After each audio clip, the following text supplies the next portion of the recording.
Maya Chen pressed her face against the transport window as the massive structure of Zenith Academy came into view. The station stretched across 3 asteroid clusters, its crystalline spires gleaming with bioluminescent energy from a dozen different worlds. Ships from every corner of the galaxy docked at its countless ports, each one carrying the most gifted beings in the known universe. Her stomach churned with nervous excitement. After 17 years of being overlooked on Earth's backwater colonies, she was finally here, the most prestigious institution in galactic space. The acceptance letter still felt surreal in her worn jacket pocket. "Attention passengers!" the transport's AI announced in perfect universal standard. "Docking at Zenith Academy in 5 minutes. Please prepare for artificial gravity adjustment." Maya gripped her single bag tighter. While other passengers around her floated expensive luggage cases and wore clothes that probably cost more than her family's annual income, she tried to look confident. The Zelkari delegation near the front sparkled with natural gems embedded in their exoskeletons. A group of Thoraxian youth communicated through synchronized color patterns across their translucent skin. Even the human students aboard looked nothing like her, tall, genetically enhanced, their uniforms perfectly tailored. She was just Maya.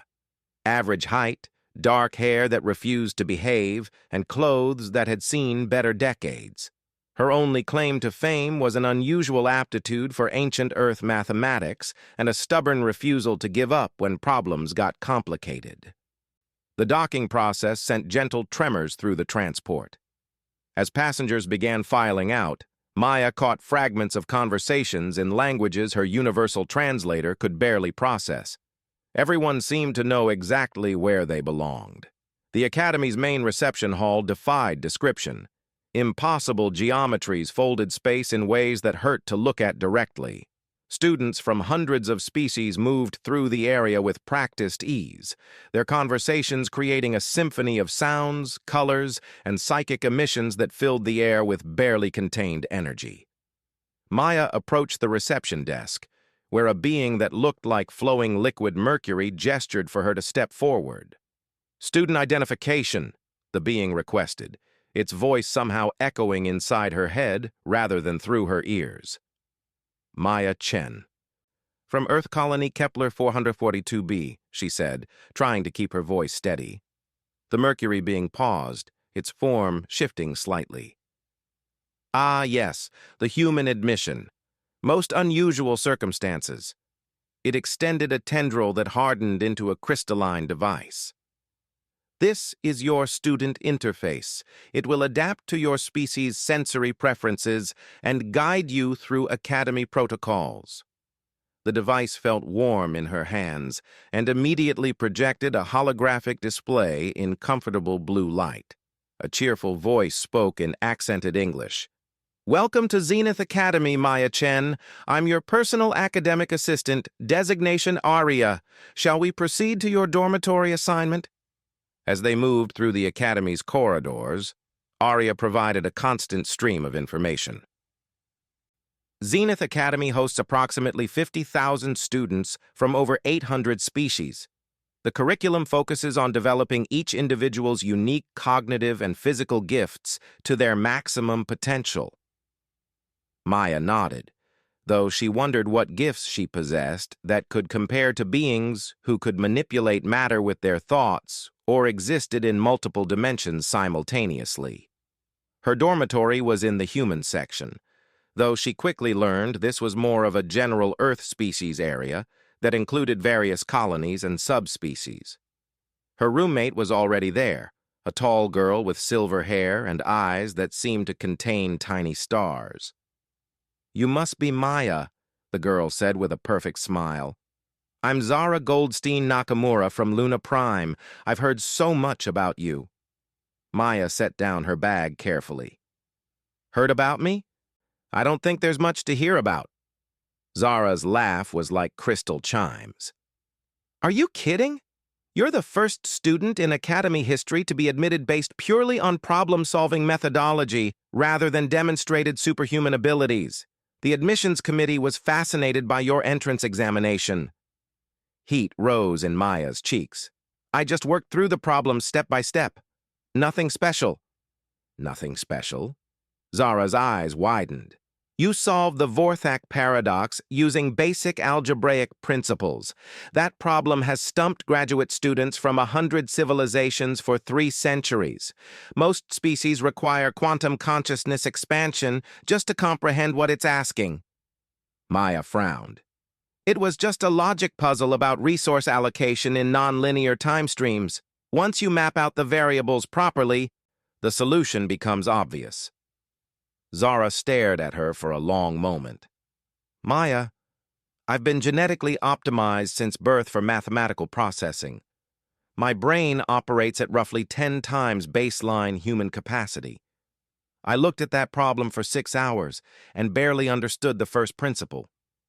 Before Maya could respond, Arya chimed softly.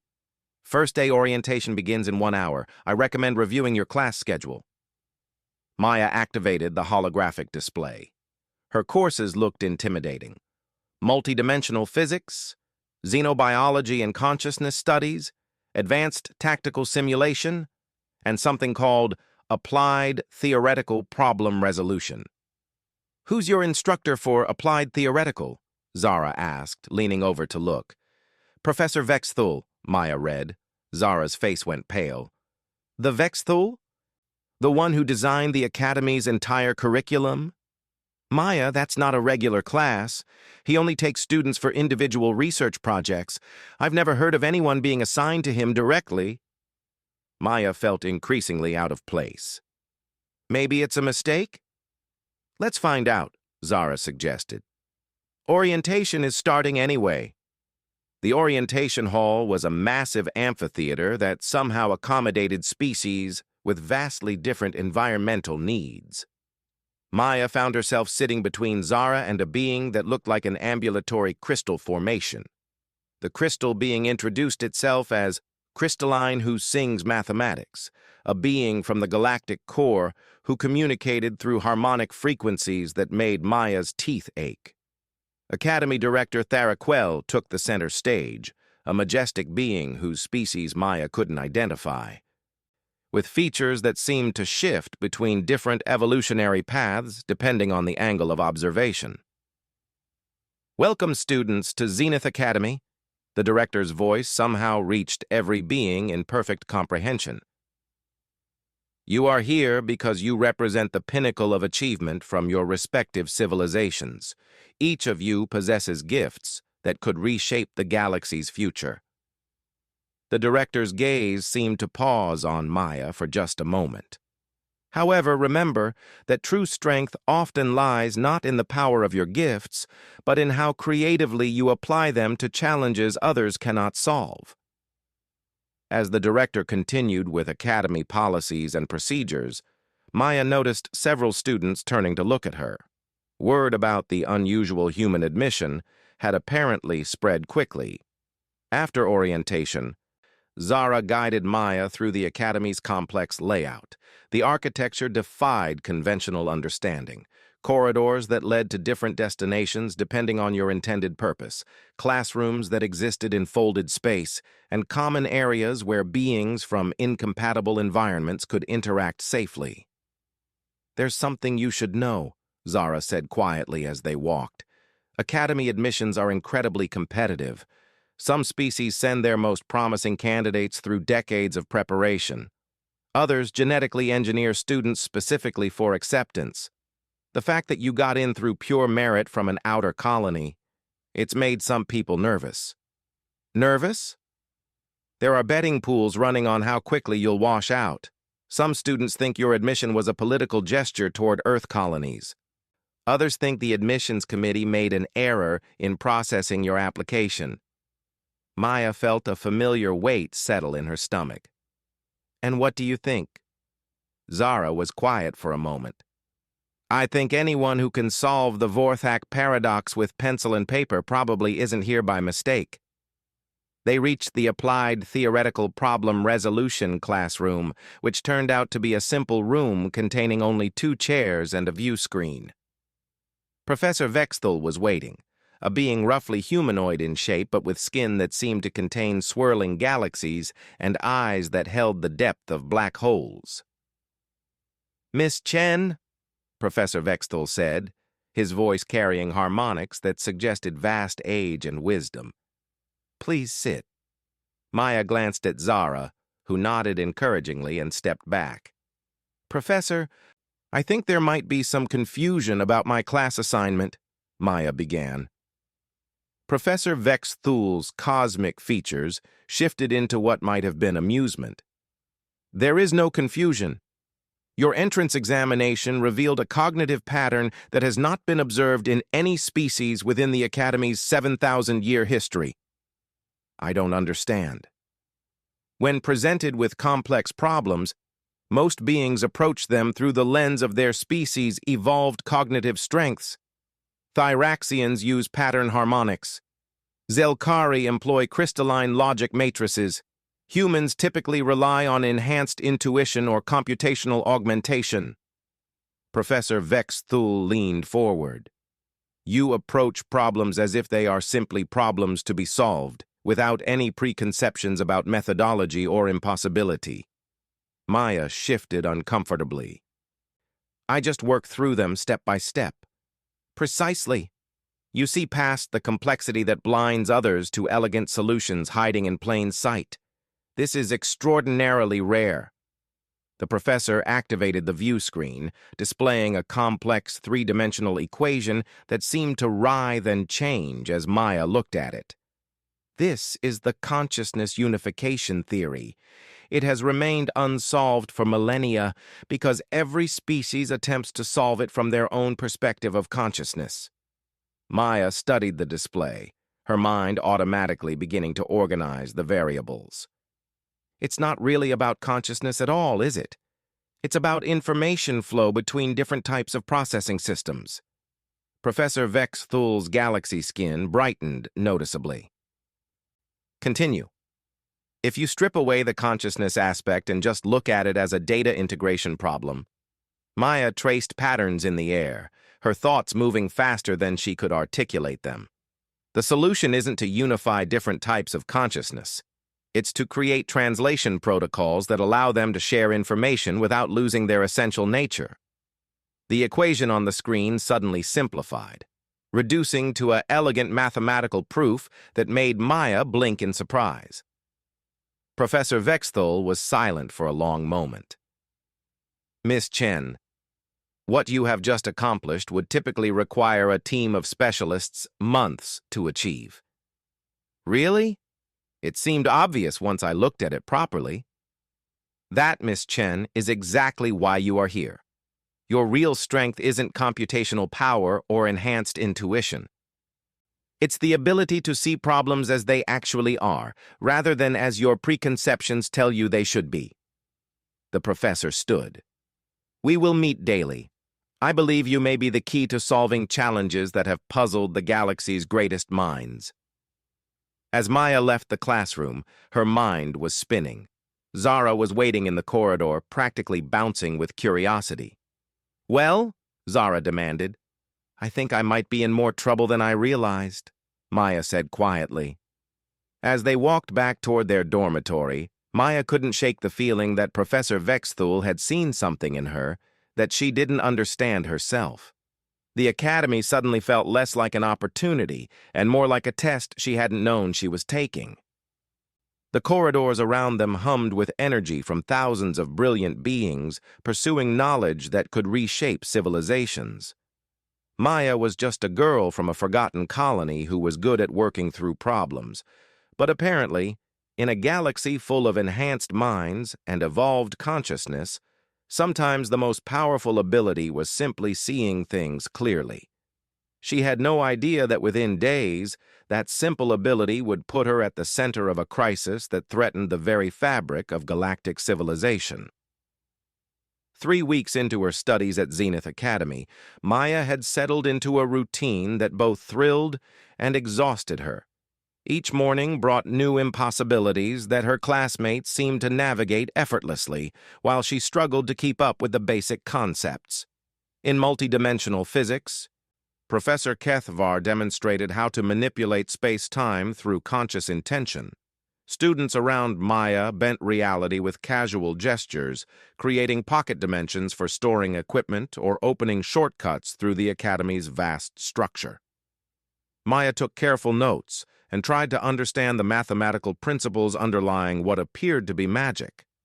Her xenobiology class was taught by Dr. Scylla, a collective consciousness that manifested as a swarm of luminous insects. The subject covered how different species had evolved unique approaches to processing reality itself. Some civilizations experienced time non-linearly, others perceived 17 different spectrums of light simultaneously, and a few existed partially outside normal space-time. Understanding cognition across species barriers, Dr. Scylla buzzed in harmonious chorus, requires abandoning assumptions about universal experience. What seems impossible to one species may be elementary to another. Maya raised her hand tentatively. But aren't there some universal principles? Mathematics works the same way regardless of who uses it. Several students turned to stare at her. Dr. Scylla's swarm shifted into a pattern that might have indicated interest or confusion. An intriguing perspective, Miss Chen. However, mathematics as humans understand it represents only one interpretation of quantitative relationships. The Zelkari process numerical concepts through crystalline resonance patterns. The Vorthak perceive mathematical relationships as temporal flows. Your human mathematics would be unrecognizable to many species here. But the underlying relationships are the same, Maya insisted. 2 plus 2 equals 4 regardless of whether you express it as numbers, crystal patterns, or temporal flows. The methods are different, but the truth underneath doesn't change. Dr. Scylla's swarm went completely still for several seconds before resuming a new configuration. You suggest that mathematical relationships exist independently of perception? I think they have to. Otherwise, how could different species build technology that works together? Our ships dock at the same stations. Our computers interface with Academy systems. There has to be some underlying consistency. After class, Maya overheard 2 Theraxian students discussing her comment in rapid color flashes. Her translator struggled with the concept they were sharing, finally rendering it as something like dangerous, simple thought that breaks understanding. Her advanced tactical simulation course proved equally challenging. Commander Wrath, a massive being covered in chitinous armor that had apparently seen real combat across multiple galactic conflicts, presented scenario after scenario that required teams to solve complex strategic problems. Today's exercise, Commander Wrath announced, his voice carrying the authority of someone who had commanded fleets in actual battle, requires your team to prevent a cascading systems failure across 17 interconnected colony worlds. Each species has different technological standards and communication protocols. You have 6 hours. Maya found herself grouped with Zara, Crystalline who sings mathematics, and a Vorthak student named Temporal Current Flowing Backward Through Possibility. The scenario seemed hopeless. Each solution they attempted created new problems elsewhere in the system. For hours, her teammates applied increasingly sophisticated approaches.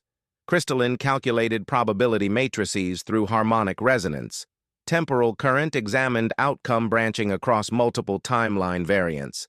Zara ran computational models that would have required supercomputers on Earth. Maya sat quietly, studying the problem from every angle she could think of.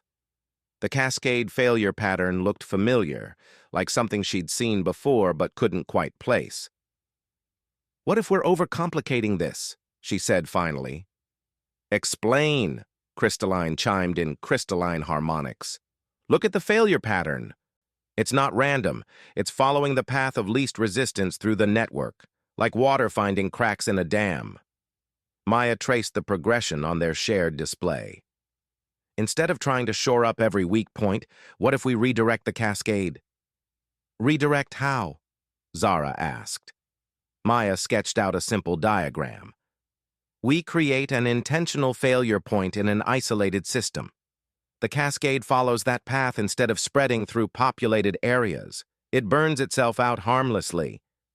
Her teammates exchanged glances, or the equivalent across their different sensory systems.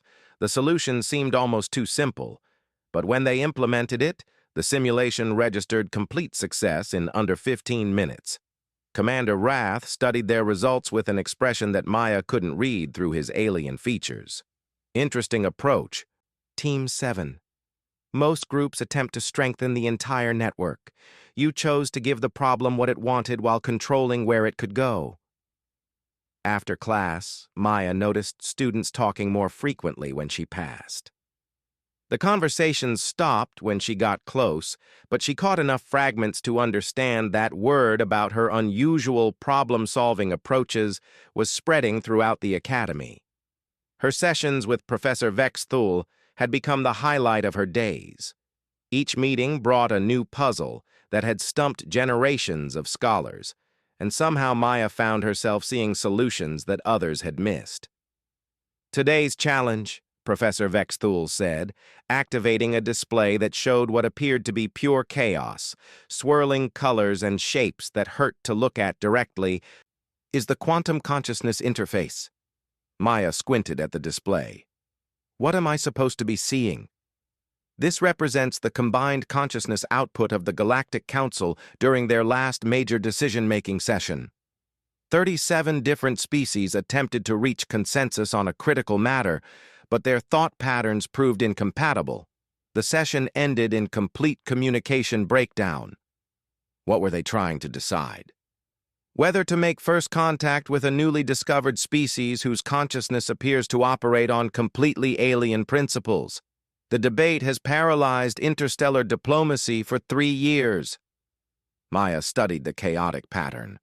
Gradually, she began to see structure underlying the apparent randomness. Professor, can you show me just the decision-making pattern without the individual consciousness signatures? The display shifted, filtering out layers of complexity. What remained was still confusing, but Maya could see something like a flowchart buried within the noise. They're not actually disagreeing about the decision, she said slowly. They're disagreeing about the framework for making the decision. Each species is trying to apply their own decision-making process to the problem. Continue. But you can't force 37 different cognitive structures through the same decision tree.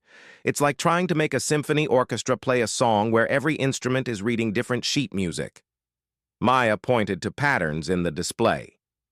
Look, when you map out their actual concerns instead of their proposed solutions, they all want the same thing. They want contact to happen safely, with mutual benefit and respect. Then what's the solution? Maya was quiet for a long moment, thinking. Don't make them agree on how to decide. Let each species evaluate the situation using their own cognitive strengths, then find the common elements in their conclusions. Professor Vexthul manipulated the display, reorganizing the data according to Maya's suggestion. Suddenly, the chaos resolved into a clear pattern, showing remarkable consensus on core principles, despite vast differences in reasoning methodology. Miss Chen, Professor Vexthul said quietly, you have just solved a diplomatic crisis that has consumed the galaxy's finest minds for years. Really? It just seemed like a communication problem. That is precisely why you solved it. Others saw it as a complex political and philosophical challenge. You saw it as beings who wanted the same thing, but couldn't talk to each other effectively. As Maya walked back to her dormitory that evening, she passed through the Academy's central plaza where students often gathered to socialize. Tonight, the area buzzed with unusual energy. Small groups clustered around displays showing news feeds from across the galaxy. Maya approached Zara, who was watching a news stream with several other human students. What's happening? Maya asked. Something big, Zara said, her face tense. The Galactic Council is calling an emergency session. Apparently, they've received a priority communication from an unknown source. The news display showed council representatives from dozens of species gathering at the central chambers. The reporter, a being whose species Maya didn't recognize, was explaining that initial analysis of the communication suggested it originated from beyond the galactic rim, from a region previously thought to be empty space. The message content remains classified, the reporter continued, but sources close to the council indicate it may represent first contact with an intelligence fundamentally unlike anything in our current understanding. Maya felt a chill that had nothing to do with the Academy's climate control. She remembered Professor Vexthul's exercise about the species the council couldn't decide whether to contact. "Zara," she said slowly, "when exactly did this message arrive?" Zara checked her personal display. "Initial detection was approximately 6 hours ago." "Why?" 6 hours ago, Maya had been solving a theoretical problem about council decision-making paralysis. A problem that suddenly seemed much less theoretical. That night, Maya lay awake staring at her dormitory ceiling, which displayed a gentle simulation of Earth's night sky. Something was happening that went beyond her classes or her unusual problem-solving abilities. The timing was too coincidental. Arya's soft voice interrupted her thoughts. "Maya, you have a priority message from Professor Vexthul." Maya sat up quickly. "Display it." The holographic message was brief but urgent. "Please report to my office immediately. Recent galactic events require your unique perspective." As Maya hurried through the Academy's corridors, now dimly lit for the overnight cycle, she couldn't shake the feeling that her life had just changed direction again. The quiet girl from the outer colonies, who was good at solving problems, was about to discover that the galaxy had a very big problem indeed. Professor Vexthul's office was not where she expected to find it. Arya guided her through sections of the Academy she'd never seen before, past laboratories where beings worked with energies that made her skin tingle, through corridors that seemed to exist in more dimensions than her eyes could process. The office itself was a simple space that somehow felt larger inside than outside, dominated by displays showing star charts and data streams in languages and symbols from across the galaxy. Professor Vexthul was not alone. 3 beings Maya didn't recognize stood around a central holographic projection.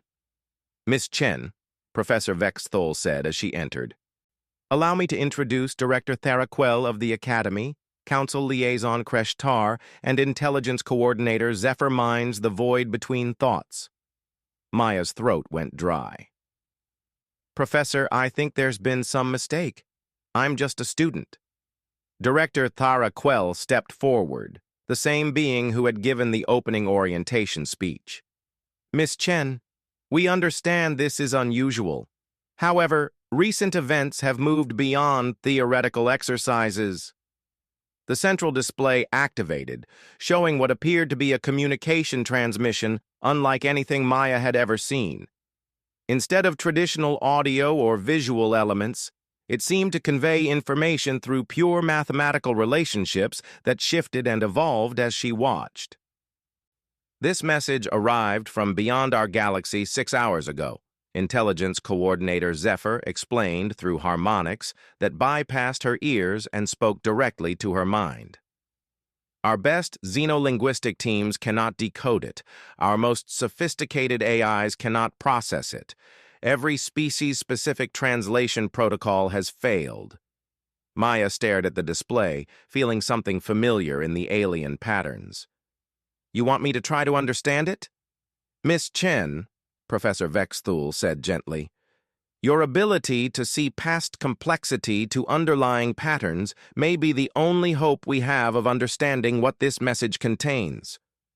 The Council is preparing for the possibility that it represents either a greeting or a threat from an intelligence that operates on principles we cannot comprehend." "What if I can't solve it?" Council Liaison Kreshtar stepped forward, a being whose form seemed to shift between different evolutionary paths as Maya looked at him. Then we face first contact with a civilization that may be fundamentally incompatible with all known life. Miss Chen, the galaxy needs someone who can see problems as they actually are, not as our preconceptions tell us they should be. Maya took a deep breath and approached the display. The message seemed to pulse with meaning just beyond her understanding, like a word on the tip of her tongue that wouldn't quite form. But as she studied it, she began to see something that made her heart race. It wasn't completely alien after all. Hidden within the incomprehensible complexity were patterns that looked almost familiar. Mathematical relationships that followed logic she recognized, even if the expression was unlike anything she'd ever encountered. "I think," Maya said quietly, "this isn't as impossible as it looks. But I'm going to need time to understand what I'm seeing." What Maya didn't realize was that she had less time than she thought. Across the galaxy, the first scout ships from the message's source were already beginning their approach, carrying intentions that would soon test whether her unique ability to see clearly through complexity was enough to prevent a catastrophe that could destroy everything she'd come to care about. Maya had been working on the alien message for 36 hours straight, surviving on stimulants that Zara smuggled from the medical center and sheer determination. Her dormitory had been converted into an impromptu research station, with holographic displays floating at every available angle, showing different aspects of the mysterious transmission. The message was beautiful in its complexity, layers upon layers of mathematical relationships that folded back on themselves in patterns that seemed to exist in more dimensions than normal space allowed. Every time Maya thought she'd found the key to understanding one section, it revealed 3 more levels of meaning beneath. But she was making progress. Slowly, painfully, she was beginning to see the structure hidden within what appeared to be chaos. "Maya," Zara said quietly from the doorway, "you need to rest. You're running on fumes." "I'm close," Maya muttered, manipulating one of the displays to show a different cross-section of data. "There's something here that everyone's missing because they're trying to understand it like language or mathematics or telepathic communication. But it's not any of those things." Arya chimed softly. "Maya, Professor Vexthul requests your immediate presence in the council chamber. Priority Alpha." Maya looked up from the displays, her vision blurring slightly from exhaustion. "What's Priority Alpha?" "Galaxy-threatening crisis," Zara said, her face pale. "Maya, what's happening?" Before Maya could answer, her dormitory's walls became transparent, revealing the space beyond the Academy structure. Against the star field, massive shapes were moving, ships unlike anything in the current galactic database, their design following principles that hurt to look at directly. "They're here," Maya whispered. The council chamber was in chaos when Maya arrived. Representatives from hundreds of species filled a space that somehow accommodated beings with completely incompatible environmental needs. The air thrummed with emotional emanations, telepathic overflow, and the harmonic discharge of dozens of different communication methods being used simultaneously. At the chamber's center, a holographic display showed the approaching ships. There were 12 of them, each one roughly the size of a small moon, arranged in a formation that seemed to bend space around itself. Long-range sensors showed energy patterns that defied conventional understanding.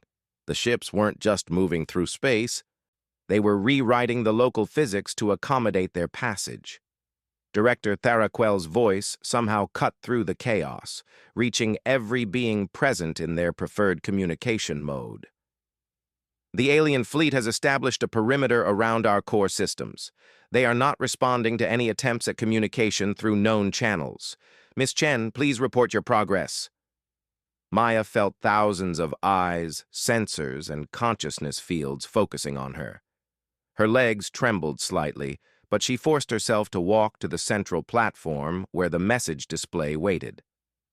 The message isn't a communication in any way we understand, Maya began, her voice somehow amplified to reach the entire chamber. It's not trying to convey information from one mind to another. It's something else entirely. Explain, demanded Council Speaker Vothrek, a being whose species had pioneered interstellar diplomacy millennia ago. Maya gestured to the display, highlighting sections of the message she'd managed to decode. It's a demonstration. They're showing us how they think, not what they're thinking. Like, imagine if instead of saying, hello, someone showed you how their brain processes the concept of greeting. The chamber fell silent. Maya continued, her confidence growing as the pieces fell into place in her mind. They don't distinguish between thought and reality the way we do. For them, understanding something and becoming it are the same process. The message isn't telling us their intentions, it's inviting us to experience their cognitive framework directly. That's impossible, protested Dr. Yilthara, the galaxy's leading expert on xenocognitive studies. Direct cognitive interface between incompatible species would result in mental dissolution or consciousness contamination. Not if you don't try to force your mind to work like theirs, Maya said, manipulating the display to show the underlying patterns she'd discovered. You have to let the information exist as itself, without trying to translate it into familiar concepts. She had been studying the message pattern for hours, and slowly something extraordinary had begun to happen. Instead of trying to decode the alien mathematics into human understanding, she had simply observed it as it was. And gradually, she had begun to perceive meanings that existed beyond the boundaries of any single species' cognitive framework. Director, Maya said, turning to face the assembled council, they're not here to conquer or communicate in any traditional sense. They're here because they detected something impossible. What kind of impossibility? Director Tharaquel asked. Maya took a deep breath. This was the part she'd been dreading, because she wasn't sure anyone would believe her. They detected someone who could understand problems without being limited by their species' cognitive constraints. Someone who could see solutions that exist outside any evolved framework of thinking. The chamber erupted in noise as hundreds of beings reacted simultaneously. Maya raised her voice over the chaos. They detected me. The silence that followed was so complete that Maya could hear her own heartbeat echoing in the vast space. Professor Vex Thule stepped forward, his cosmic features shifting through patterns that suggested deep concern. Miss Chen, are you suggesting that your problem-solving abilities are detectable across galactic distances? I think, Maya said slowly, that when I solve certain types of problems, the ones that seem impossible to everyone else, I'm not just finding new answers. I'm demonstrating that the barriers between different ways of thinking aren't as absolute as we believe. And that's something this species has been searching for. Intelligence coordinator. Zephyr's harmonic voice filled the chamber. You're saying they traveled here because they detected someone who could think outside the boundaries of evolved cognition. Not outside, Maya corrected. Between, through, around. I don't think better than anyone else here. I just think differently. And apparently, that difference is visible from very far away if you know what to look for. Suddenly, the main display flared with new activity. The alien ships had moved closer, now forming a perfect sphere around the Academy itself. Energy readings spiked beyond anything the sensors could properly measure.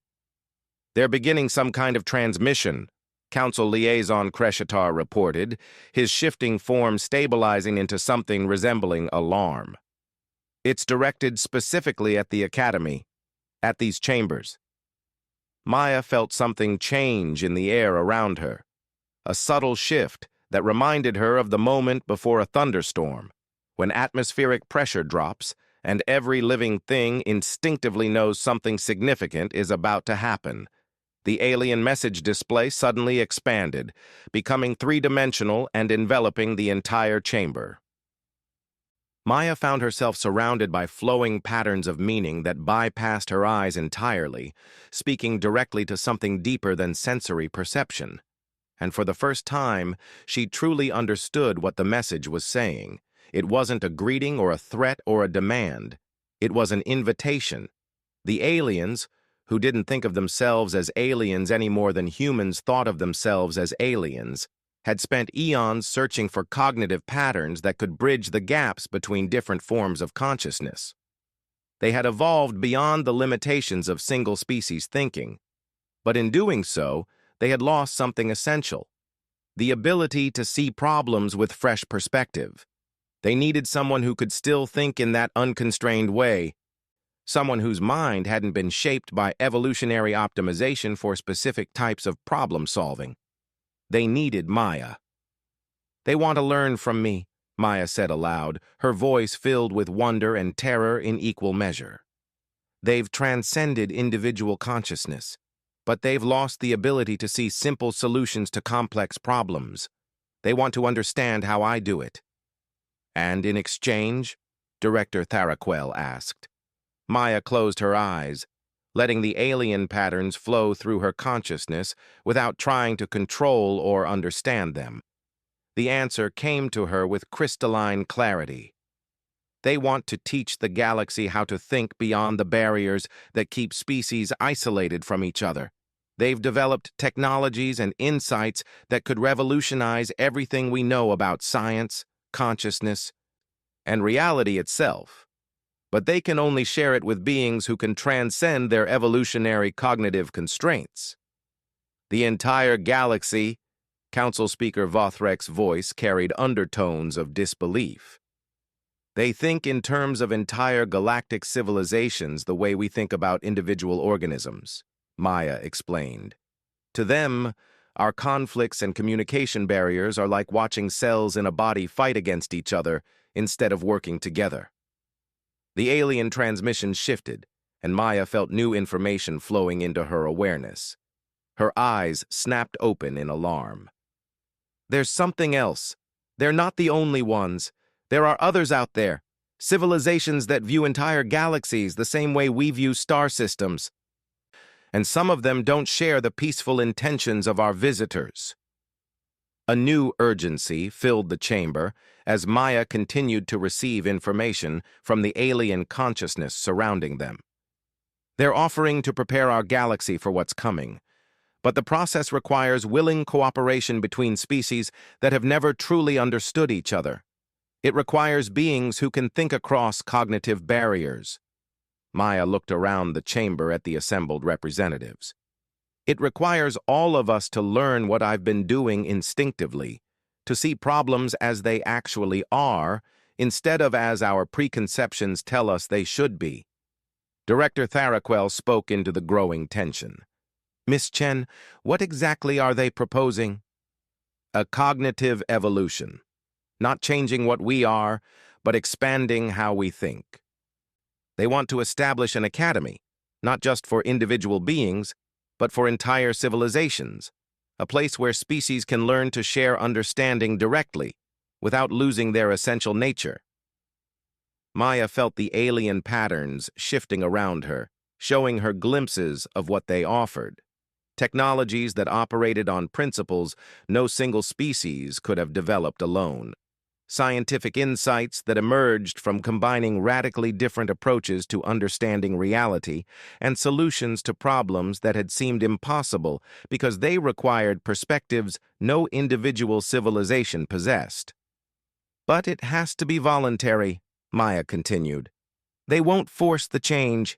Every species, every individual has to choose to participate. And it starts with demonstrating that it's possible, that beings from completely different evolutionary backgrounds can truly understand each other." The chamber fell silent as the implications sank in. This wasn't just first contact. It was an invitation to become something unprecedented in the galaxy's history. Finally, Council Speaker Vothrek spoke. "Miss Chen, do you believe they are truthful in their intentions?" Maya didn't answer immediately. Instead, she allowed herself to sink deeper into the alien consciousness patterns, feeling her way through meanings that existed beyond any single language or thought structure. What she found there was vast and complex and utterly unlike human consciousness, but unmistakably benevolent. "Yes," she said simply. "They're offering to help us survive what's coming by teaching us to be more than the sum of our parts, but they can't do it for us. We have to choose to grow." Director Tharaquel looked around the chamber at the assembled representatives. "The decision facing us is unprecedented. We are being asked to reshape the fundamental nature of galactic civilization." "Actually," Maya said quietly, "that's not quite right. We're being invited to become what we always had the potential to be. The aliens aren't asking us to change into something foreign. They're asking us to become the best possible version of ourselves." As the debate began among the council members, Maya stepped back from the central platform. She had done what she could. She had solved the puzzle of the message and revealed the choice that lay before the galaxy. Now it was up to beings far wiser than herself to decide whether civilization was ready to take the next step in its evolution. But as she watched the representatives discussing the most important decision in galactic history, Maya couldn't help but smile slightly. After 17 years of being overlooked and underestimated, the quiet girl from the outer colonies who was good at solving problems had just helped solve the biggest problem the galaxy had ever faced. The real question now was whether they would be brave enough to accept the solution. 3 months later, construction began on the first multi-civilizational academy, built through cooperation between dozens of species and alien technologies that made the impossible seem routine. Maya Chen, former outcast from Earth colony Kepler 442b, became its first director of cognitive integration, a position that didn't exist until someone invented it specifically for her unique abilities. Her real strength had finally been revealed, not as superhuman intelligence or evolved consciousness, but as something far more valuable: the simple courage to see problems as they actually were, and the humble wisdom to solve them one step at a time. The galaxy would never be the same. And for the first time in her life, Maya Chen knew exactly where she belonged.